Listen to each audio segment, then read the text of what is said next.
ம். நீங்கள் எப்போதாவது அதாவது இந்த வானத்து நட்சத்திரங்கள பார்த்து, வாழ்க்கையோட அர்த்தம் என்ன அப்படின்னு குழம்பியிருக்கீங்களா? இல்ல உங்களுக்கு வழிகாட்ட வெளியில யாராவது ஒரு நல்ல குரு கிடைக்க மாட்டாரா? இல்ல ஒரு புத்தகம் கிடைக்காதான்னு தேடி இருக்கீங்களா? ஆமா. நெறைய பேர் அப்படி தேடுறது சகஜம்தான். கண்டிப்பா. ஆனா, அப்படி நீங்க தேடி இருந்தா, ஒருவேள நீங்க முற்றிலும் தவறான திசையில தேடிக்கிட்டு இருக்கீங்கன்னு சொன்னா நம்புவீங்களா? இத நான் சொல்லலங்க. 19ஆம் நூற்றாண்டுல எழுதப்பட்ட ஒரு மிக ஆழமான கவிதை சொல்லுது.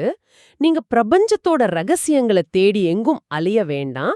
அந்த ரகசியம் உங்க உள்ளேயே முழுமையா ஒளிஞ்சிருக்கு அப்படின்னு அது ஆணித்தரமா சொல்லுது. உண்மையிலே அது ஒரு மிகப்பெரிய கூற்று தான். ஆமா. இன்னைக்கு இந்த ஆழ்ந்த அலசல்ல நம்ம பார்க்க போறது, அருட்பெருஞ்சோதி அகவல்ல இருக்கிற 520 முதல் 523 வரையிலோட வரிகள தான். இந்த 4 சின்ன வரிகள் பிரபஞ்சத்தோட தொடக்கத்துல இருந்து மனுஷனோட அன்றாட போராட்டங்கள் வரைக்கும் அத்தனையும் ஒரு தத்துவ பின்னல்ல இணைக்குது. இது ஒரு மிகச் சரியான தொடக்கம்னு நான் சொல்வேன். ஏன்னா, மனிதர்களுக்கு எப்போதுமே தங்களை சுற்றி இருக்கிற உலகம் எப்படி இயங்குதுங்கிற ஒரு தேடல், அதாவது ஒரு ஆர்வம் இருந்துட்டே இருக்கு இல்லையா? ஆனா அந்த தேடலுக்கான விடை ஒரு லேப்லயோ இல்ல ஒரு தொலைநோக்கிலயோ இல்ல. வேற எங்க இருக்கு? அது மனிதனோட உள்ளிருக்கு அப்படிங்கறத இந்த வரிகள் நமக்கு உணர்த்துது. இந்த அகவல் வரிகள் வெறும் வார்த்தை ஜாலங்கள் கிடையாது. அவை பிரபஞ்ச உண்மைகளை பூட்டுடைக்கும் சாவிகள். அந்த சாவிகளை கொண்டு எப்படி புதிய சிந்தனை கதவுகளை திறக்கலாம் அப்படிங்கறத தான் இன்னைக்கு நாம விரிவா பேச போறோம். சரி, அப்போ அருட்பெருஞ்சோதி அகவலோட முதல் 2 கன்னிகள்ல இருந்தே நம்ம தொடங்குவோம். அதாவது பரமுடனபரம் அருட்பெருஞ்சோதி, பகர்நிலை இவையென அருட்பெருஞ்சோதி, திறமுற வருளிய அருட்பெருஞ்சோதி, திருவருட்குருவே அருட்பெருஞ்சோதி அப்படின்னு அந்த வரிகள் போகுது. ஆமாம், மிக ஆழமான வரிகள். இதுல பரம் அபரம்ங்கிற 2 வார்த்தைகள் உடனடியா நம்ம கவனத்தை ஈர்க்குது. பொதுவா பரம் அப்படின்னா ஒரு உன்னதமான அமைதியான ஆன்மீக நிலைனும், அபரம் அப்படின்னா நாம தினமும் உழலக்கூடிய இந்த சாதாரண உலகியல் வாழ்க்கைனும் பொருள் எடுத்துக்கிறோம். சரிதானே? ஆமா, பொதுவா அப்படிதான் புரிஞ்சுக்குவாங்க. ஆனா எனக்கு இங்கே ஒரு முரண்பாடு தோணுது. இப்போ நீங்க காலையில எழுந்து அமைதியா தியானம் செய்ய முயற்சி செய்றீங்க. அது பரம். ஆனா அடுத்த நிமிஷமே உங்க போன்ல ஆபீஸ்ல இருந்து ஒரு கால் வருது, இல்ல ஒரு டிராஃபிக்ல எப்படி போறதுங்கிற பதட்டம் தொத்திக்குது. இது அபரம். இது 2ம் எதிரெதிர் துருவங்கள் இல்லையா? இது எப்படி இந்த வரிகள் ஒரே நேர்கோட்டுல இணைக்குது? நீங்க சொன்ன இந்த செல்போன் உதாரணம், அதாவது அந்த ஆபீஸ் கால், அது மிகச் சிறந்தது. நாம எல்லாருமே அப்படிதான் நினைச்சிட்டு இருக்கோம். உலகியல் வாழ்க்கைங்கிறது ஒரு தொந்தரவு, அதிலிருந்து தப்பிச்சு எங்கேயாவது ஒரு அமைதியான இடத்துக்கு போனாதான் ஆன்மீகம் சாத்தியம்னு நம்புறோம். கண்டிப்பா. அதுதானே எல்லாருடைய எண்ணமும். ஆனா இந்த வரிகள் அந்த எண்ணத்தையே அப்படியே தலைகீழா புரட்டி போடுது. பரம் அபரம் ஆகிய 2 நிலைகளும் ஒன்னுக்கு ஒன்னு எதிரிகள் கிடையாது. அந்த பகர்நிலை இவையென அப்படிங்கிற வார்த்தையை சற்று உற்று நோக்குங்க. உங்க தியானத்துல கிடைக்கிற அந்த அமைதியும் சரி, அடுத்த நிமிஷம் போன் அடிக்கும்போது வர அந்த பதற்றமும் சரி, இந்த 2 வெவ்வேறு நிலைகளுக்கும் அடிப்படையா இருக்கிறது உங்களோட உணர்வு நிலைதான். உணர்வு நிலை. ஆமாம், அந்த உணர்வை இயக்குவது எது? அதுதான் அருட்பெருஞ்சோதி. ஒரு நிமிஷம், சற்று பொறுங்கள். அப்படியென்றால் என் அன்றாட பிரச்சனைகள், என் ஆபீஸ் டென்ஷன் எல்லாமே அந்த ஆன்மீக பேரொளியோட ஒரு பகுதிதானா? இது எனக்கு கொஞ்சம் முரணா தோணுதே. ஆன்மீகம்னா இதிலிருந்து விடுபடுறது தானே? இல்ல, அதத்தான் திருவருட்குரு நமக்கு எப்படி உணர்த்துறாருன்னு அந்த வரிகள் முத்தாய்ப்பா சொல்லுது. திறமுற அருளிய திருவருட்குருவேங்கிறது அந்த வரி. திறமுற அப்படின்னா எந்தவித சலனமும் இல்லாம மிக உறுதியா அப்படின்னு அர்த்தம். ஓஹோ, அதாவது உறுதியா? ஆமா, ஒரு உண்மையான குரு என்பவர் உங்களை உலகத்திலிருந்து தனிமைப்படுத்தி எங்கேயோ காட்டுல தவம் செய்ய அனுப்புறவர் கிடையாது. மாறாக, நீங்க டிராஃபிக்ல எரிச்சல் அடையும் போது அந்த எரிச்சலும் ஒரு வகையான ஆற்றலோட வெளிப்பாடு தான் அப்படிங்கிறதையும், அமைதியா இருக்கும்போது அது அதே ஆற்றலோட நிலைத்தன்மைங்கிறதையும் பகுத்தெரிய செய்பவர் தான் அவரு. ஓ, அப்போ பரம் வேற அபரம் வேற இல்லையா? கண்டிப்பா இல்ல. பரம் வேற அப்புறம் வேறங்கிற இருமை நிலையை உடைச்சு எல்லாமே ஒரே மூலத்தோட வெவ்வேறு வெளிப்பாடுகள் தான் அப்படிங்கிற தெளிவை உங்களுக்கு தர்றது தான் அந்த திருவருட்குருவோட முதல் வேலை. உலகியல் அனுபவங்களை கடக்கணும்னா முதல்ல அது என்னங்கிறத தெளிவா புரிஞ்சுக்கணும். வாவ், இது உண்மையிலே ஒரு புதிய தரப்ப தருது. நாம வாழேண்ட உலகியல நிராகரிக்க வேண்டியதில்ல, மாறா அதோட தன்மைய பகுத்தறிஞ்சு புரிஞ்சுக்கணும்னு சொல்றீங்க. சரி, மனுஷனோட அகப்போராட்டத்தையும் உலகியல் வாழ்க்கையும் இணைச்சு பார்த்துட்டோம். ஆனா மனுஷனை தாண்டி வெளியில ஒரு பிரம்மாண்டமான பிரபஞ்சம் இயங்கிட்டு இருக்கே அத பத்தி இது பேசுதா? ஆமாம், அந்த தொடர்பைத்தான் அடுத்த வரிகள் மிக நுட்பமாக கையாளுது. சொல்லுங்க. அதை கவனிங்க. மதிநிலை இரவியின் அருட்பெருஞ்சோதி, வளர்நிலை எனலின் அருட்பெருஞ்சோதி, திதிநிலை அனைத்தும் அருட்பெருஞ்சோதி, தெரித்த சத்குருவே அருட்பெருஞ்சோதி. இதுல சந்திரன் அதாவது மதி, சூரியன் அதாவது இரவி, அப்புறம் நெருப்பு அதாவது அனல், இந்த மூணும் குறிப்பிடப்படுது. சரி. இவையெல்லாம் திதிநிலை அதாவது காத்தல் தொழிலை செய்யுது அப்படின்னு இந்த வரிகள் உணர்த்துது. இது பிரபஞ்சம் எப்படி தன்னைத்தானே தற்காத்துக்குது அப்படிங்கறக்கான ஒரு மாபெரும் விளக்கம். இங்க நான் ஒரு சின்ன மாற்று கருத்தை முன்வைக்க விரும்புறேன். அதாவது சூரியன் ஒளியை கொடுக்குதுங்கிறது சரி. ஆனா அதே சூரியன் தான் கொடூரமான வெயிலையும் வறட்சியையும் கொடுத்து உயிர்களை அழிக்கவும் செய்யுது. உண்மைதான். அது போலவே நெருப்பும் அழிக்கும் தன்மை கொண்டது தானே. அப்புறம் எப்படி சூரியன், சந்திரன், நெருப்பு ஆகிய மூணையும் சமநிலையோட இல்ல காத்தல் அப்படிங்கறதோட குறியீடா மட்டும் சொல்ல முடியும்? இது இயற்கையோட அழிக்கும் தன்மையை மறைச்சு அதை ரொம்ப எளிமைப்படுத்துற மாதிரி இல்லையா?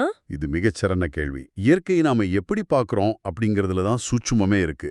நீங்க சூரியனோட வறட்சியை அழிவா பார்க்கறீங்க.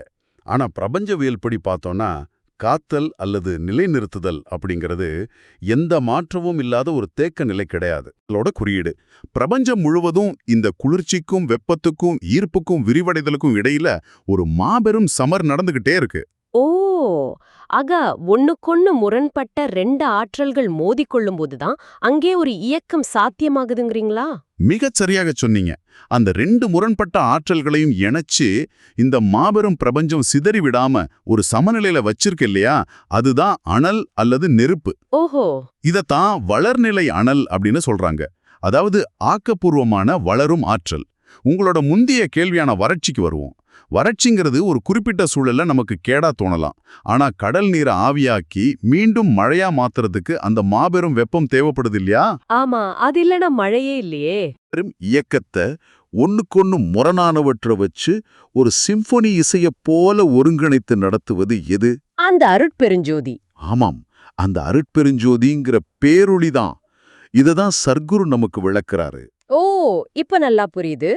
அதாவது காத்தல் அப்படின்னா எந்த பிரச்சனையும் இல்லாம அமைதியா இருக்கிறதில்ல, முரண்பாடுகளுக்கு மத்தியில ஒரு இணக்கத்தை உருவாக்குவது. இது நீங்க உங்க வாழ்க்கையில தினசரி சந்திக்கிற நெருக்கடிகளை சமாளிச்சு ஒரு சமநிலைய கண்டுபிடிக்கிறதுக்கு ஒப்பா இருக்கு இல்லையா? 100க்கு 100 உண்மை. சரி, பிரபஞ்ச அளவுல மிகப்பெரிய விஷயங்களா பார்த்துட்டோம். இப்போ இதுல இருந்து அப்படியே ஒரு சக்தி வாய்ந்த மைக்ரோஸ்கோப் வழியா பாக்குற மாதிரி நம்ம பார்வைய சுருக்குவோம். சூரியன், சந்திரன்கிற பிரம்மாண்டத்துல இருந்து கண்ணுக்கு தெரியாத அணுக்களோட உலகத்துக்கு போவோம். போகலாம். அடுத்த வரிகள் அங்கேதான் நம்ம கூட்டிக்கிட்டு போகுது. கணநிலையவற்றின் அருட்பெரும் ஜோதி, கருநிலை அனைத்தும் அருட்பெரும் ஜோதி, குணமுறத் தெரித்த அருட்பெருஞ்சோதி, உள்குளவு சத்குருவே அருட்பெருஞ்சோதி. அருமையான வரிகள். இதுல கணம் அப்படின்னா மூலக்கூறுகள் அல்லது கூட்டங்கள், கரு அப்படின்னா எல்லாவற்றுக்கும் அடிப்படையான விதை அப்படின்னு பொருள்படுது. எனக்கு இங்கே ஒரு பெரிய குழப்பம் வருது. பிரபஞ்சத்தை இயக்குற ஆற்றலுக்கும் ஒரு சின்ன அணு அல்லது விதைக்குள்ள இருக்கிற ஆற்றலுக்கும் என்னங்க சம்பந்தம்? நான் சொல்றேன். இப்போ நீங்க ஒரு ஆலமர விதையை எடுத்துக்கோங்க. அந்த விதை பார்க்கறதுக்கு மிகச்சிறிய ஒரு துகள் போலதான் இருக்கும். ஆனா அந்த ஒரு சிறு விதைக்குள்ள எதிர்காலத்துல உருவாக போற பல நூறு கிளைகள் கொண்ட ஒரு மாவீர மரத்தோட அத்தனை வரைபடங்களும் தகவல்களும் அடங்கியிருக்கு இல்லையா? ஆமா, ஒரு சின்ன விதைக்குள்ள இவ்ளோ விஷயமான நாமளே ஆச்சரியப்படுவோம். அதத்தான் இந்த வரிகள் கருநிலை அப்படின்னு சொல்லுது. அதே போல கணநிலை என்பது அணுக்களின் கூட்டமைப்பு. பிரபஞ்சத்தை எப்படி சூரியனும் சந்திரனும் சமநிலையில வச்சிருக்கோ அதே கணித அடிப்படையில தான், அதே விதிமுறைகளின் படிதான் உங்க உடம்புல உள்ள ஒவ்வொரு செல்லும் இயங்குது. ஓ, அதாவது அந்த பேரொளிங்கிறது வெளியில மட்டும் இல்ல, அது ஒவ்வொரு அணுவோட மையத்திலயும் அதே குணங்களோட இயங்குதுன்னு சொல்றீங்க. கண்டிப்பா. ஆனா இங்க நான் கவனிக்க வேண்டிய மிக முக்கியமான சிந்தனையை தூண்டுற வார்த்தை உள்குளவு சர்க்குருவே என்பதா தோணுது. இவ்ளோ நேரம் உலகத்தை எப்படி பாக்குறது, அணுக்களை எப்படி பாக்குறதுன்னு பிரபஞ்சத்தோட ரகசியங்களை விளக்கிட்டு இருந்த வழிகாட்டி திடீர்னு உள்குளவு, அதாவது உனக்குள் உரைகின்ற குரு அப்படின்னு அறிவிக்கப்படுறாரே, அது எப்படி? அதுதான் இந்த வரிகளோட உச்சக்கட்ட தத்துவ திறப்பு.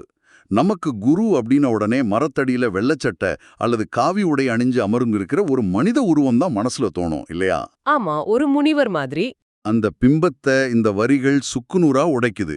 உள்குளவு சர்க்குரு அப்படிங்கிறது உங்களோட அக அறிவு. பிரபஞ்சத்தை இயக்குற அதே ஆதிசக்தி உங்களோட உயிர்க்குள்ளும் ஒரு விழிப்புணர்வா இருக்கு. இப்போ உங்க இதயம் எப்படி துடிக்கணும், உங்க நுரையீரலில் எப்படி சுவாசிக்கணும்னு நீங்க கட்டளையிடுறதில்ல, சரியா? ஆமா, அது தானாவே இயங்குது. அதுவாகவே ஒரு பேரறிவோட துணையோட இயங்குது இல்லையா? அந்த பேரறிவு தான் சர்க்குரு. அந்த பேரறிவு வெறும் உடல் இயங்கியல மட்டும் கவனிச்சுக்கிறதில்ல, உங்க தேடலுக்கான அத்தனை பதில்களையும் அது தன்னுள் மறைச்சு வச்சிருக்கு. பிரபஞ்ச உண்மைகளை புரிஞ்சுக்க நீங்க வெளியில எந்த மலையுச்சிக்கும் போக வேண்டாம். அமைதியா உங்க உள்ளே பயணித்தாலே போதும் அப்படிங்கறதத்தான் இந்த உள்குளவுங்கிற வார்த்தை மிக தெளிவா பதிவு செய்யுது. ரொம்ப தெளிவா சொன்னீங்க. வெளியுலகத்துல நாம தேடுற அத்தனைக்கும் விடை நம்மை கட்டமைத்துள்ள அதே மூலக்கூறுகளுக்குள்ள அந்த அறிவுச் சுடராகவே எரியுதுங்கிறது ஒரு மாபெரும் உண்மை. ஆமா. சரி, இப்படிப்பட்ட ஒரு மாபெரும் அறிவு நமக்குள்ளே இருந்தாலும் நாம அன்றாட வாழ்க்கையில இவ்ளோ துன்பப்படுறது ஏன்? ஏன் எதிலுமே முழுமையான திருப்தி இல்லாம தொடர்ந்து ஏதோ ஒன்ன தேடி ஓடிக்கிட்டே இருக்கோம்? இந்த கேள்விக்கான விடையத்தான் இந்த அகவலோட இறுதி வரிகள் முத்தாய்ப்பா தருதுன்னு நான் நினைக்கிறேன். அந்த வரிகளை நான் சொல்றேன். பதிநிலை பசுநிலை அருட்பெருஞ்சோதி, பாச நிலையெல்லாம் அருட்பெருஞ்சோதி, மதியுறத் தெரித்து அருட்பெருஞ்சோதி, உள் வயங்கு சத்குருவே அருட்பெருஞ்சோதி. ஆமா. இதுல பதி, பசு, பாசம். இது இந்திய தத்துவ மரபுல மிக ஆழமான ஒரு முக்கோண கோட்பாடு. இந்த மூணோட பிணைப்ப நவீன உலகத்துல வாழ்ற நீங்க இப்படி கேட்பவர்களுக்கு எப்படி எளிமையா விளக்குவீங்க? இதை விளக்குறதுக்கு நம்ம ஒரு தியேட்டரை, அதாவது ஒரு திரைப்பட அரங்கத்தை உதாரணமா எடுத்துக்குவோம். நீங்க ஒரு தியேட்டர்ல உட்காந்து படம் பார்த்துட்டு இருக்கீங்க. திரையில வர்ற உணர்ச்சிகரமான காட்சிகளை பார்த்து நீங்க அழுறீங்க, சிரிக்கிறீங்க, சில சமயம் பயப்படுறீங்க. ஆமா, நம்மளே படத்துக்குள்ள போயிடுவோம். சரியா சொன்னீங்க. அந்த திரையில நடக்கிறது நிஜம்னு ஒரு கணம் உங்களை மறந்து நம்பிருவீங்க. இங்கே பசு அப்படிங்கிறது நீங்க, அதாவது படம் பார்க்குற உயிர். பாசம் என்பது அந்த திரை மற்றும் அதுல தோன்ற காட்சிகள், அதாவது உலகியல் பற்றுக்கள் மற்றும் மாயை. ஓ, அப்போ அந்த மாயை தான் பாசம். ஆமா. ஆனா இந்த படமே எப்படி தெரியுது? உங்களுக்கு பின்னால் உள்ள ஒரு ப்ரொஜெக்டர்ல இருந்து வர்ற ஒளினால தான். அந்த ஒளிதான் பதி, அதாவது இறைவன் அல்லது மூலக்கரு. மிகச் சிறப்பான ஒப்பீடு. அதாவது நாம அந்த மூல ஒளிய மறந்துட்டு திரையில விழும் பிம்பங்களோட நம்மை அடையாளப்படுத்திக்கிட்டு அழுறோம், சிரிக்கிறோம் இல்லையா? ஆமா, முற்றிலும் உண்மை. உங்களை அந்த திரையோட கட்டி போடுறது எது? அந்த படத்தோட மேல உங்களுக்கு இருக்கிற அதீத ஈடுபாடு. அதுதான் பாசம். நமது நிஜ வாழ்க்கையில இதுதான் நடக்குது. நம்ம உலகப் பொருட்களின் மீதும் உறவுகளின் மீதும் பதவியின் மீதும் உள்ள ஈடுபாட்டால நம்மளை இயக்குகின்ற அந்த மூல ஒளிய அப்படியே மறந்துடுறோம். உண்மைதான். இந்த மாயைய, இந்த அறியாமைய எப்படி உடைப்பது? அந்த இடத்துல தான் மதியிற தெரித்து அப்படிங்கிற வரிய சத்குரு கையாள்றாரு. ஒரு நிமிஷம். மதி அப்படின்னா புத்தி அல்லது அறிவு. அப்படி என்றால் உள்குரு என்பவர் ஏதோ ஒரு மாயவித்தை செஞ்சு உங்கள பற்றுக்கள்ல இருந்து மீட்கிறதில்ல, மாறா உங்களோட சொந்த அறிவை கூர்மையாக்குறார்னு சொல்றீங்களா? சரியா புரிஞ்சுக்கிட்டீங்க. பாசம் அல்லது மாயை அப்படிங்கிறது ஏதோ இருட்டறையில இருக்கிற பேய் கிடையாது. அது ஒரு அறியாமை நிலை. அறியாமைய எப்படி போக்குவீங்க? அறிவோட ஒளியால தான் போக்க முடியும். உங்களுக்குள்ள உள் வயங்கும், அதாவது உள்ளே பிரகாசிக்கிற அந்த சர்க்குரு உங்களோட உள்நணர்வா விழித்து கொள்ளும்போது உங்களோட மதி தெளிவாகுது. வாவ். நீங்க தியேட்டர்ல இருக்கீங்க, இது வெறும் காட்சி தான் அப்படிங்கிற விழிப்புணர்வு உங்களுக்கு வந்த உடனே அந்த படம் உங்களை அழுத்துறதில்ல. நீங்க படத்தை ரசிக்கிறீங்க, ஆனா அதோட உங்களை பிணைச்சிக்கிறது இல்ல. அதாவது ஒரு டிட்டாச்மெண்ட் வந்துருது. ஆமா, அது போலத்தான் வாழ்க்கையில உலகியல் பற்றுக்கள்ல உழலும்போது உங்க உள்ளே இருக்கிற அறிவொளி விழித்துக்கிட்டா பதியோட தன்மையையும் பசுவோட தன்மையையும் பாசம் உங்களை எப்படி ஏமாற்றுது அப்படிங்கிறதையும் தெளிவா பிரித்துணர முடியும். அந்த பகுத்தறிவு தான் ஒரு மனுஷனுக்கு கிடைக்கிற உச்சபட்ச ஆன்மீக விடுதலை. அருமை. ஒரு திரைப்பட அரங்கோட திரையிலிருந்து பின்னால் எரியிற விளக்கோட ஊற்றை நோக்கி திரும்புவதை போன்ற ஒரு மாபெரும் தத்துவ பயணத்தை இந்த 4 வரிகள் நமக்கு கடத்தியிருக்கு. இத சற்று சுருக்கமா திரும்பி பார்ப்போம்.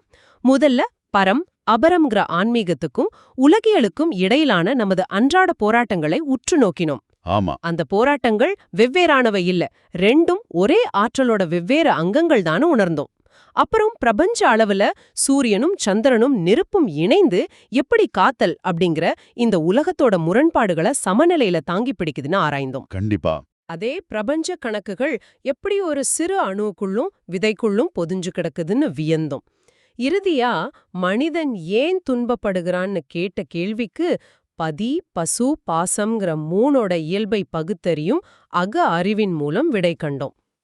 இந்த பயணத்துல நாம மிகத் தெளிவா உள்வாங்க வேண்டிய ஒற்றைச் செய்தி இதுதான்.